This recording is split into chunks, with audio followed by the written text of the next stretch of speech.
Ako je to s clom pri dovoze z Ázie?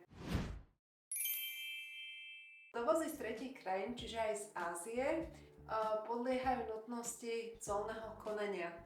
Aj tovar, na ktorý sa vzťahuje colná sadzba 0%, to znamená, že za nie je potrebné platiť clo, je potrebné vycliť, zabezpečiť, aby ho colnica, nejaká deklarácia, uvoľnila do voľného obehu, aby teda mohol byť používaný alebo ďalej predávaný v Európskej únie, ktorou súčasťou je Česko a Slovensko. Pre väčšinu tovarov z Ázie platí clo do 5%.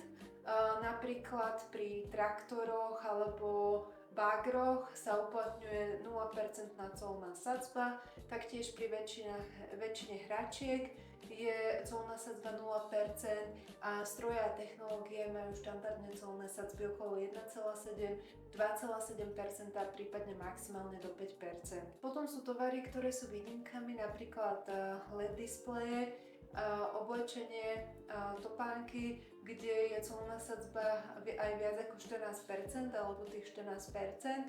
A potom ešte sú aj tovary, na ktoré sa uplatňuje extra clo, napríklad antidumpingové clo, čiže clo, ktoré má vyrovnať podmienky na trhu, ak je z Európskej únie podozrenie na podhodnocovanie výrobných nákladov zo strany azijských výrobcov. Najčastejšie sa týka hliníkových oceľových produktov, prípadne elektrobicyklov a nejakých optických vlákien, nití a podobne.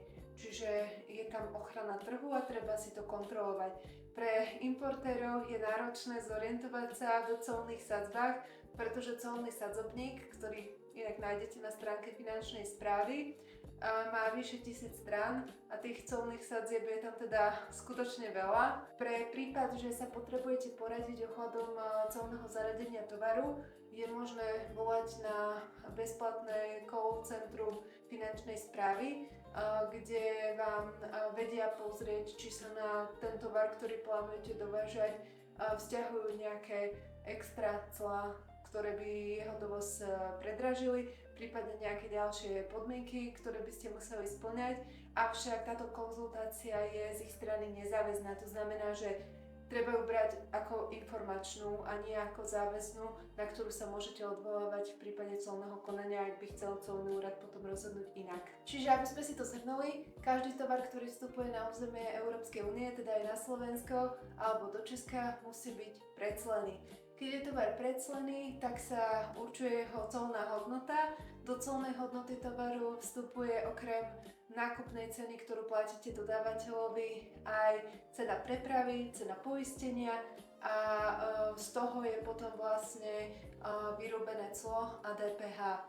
Clo môžete platiť aj 0%, ak na váš tovar sa vzťahuje 0% colná sadzba, a DPH platíte podľa aktuálnej výšky DPH v krajine, v ktorej tovar predslievate. To znamená, ak ste slovenská firma a predslievate tovar na území Slovenskej republiky, budete platiť 23% DPH. Ak predslievate na území Českej republiky a ste česká firma, tak budete platiť 21% v súčasnosti.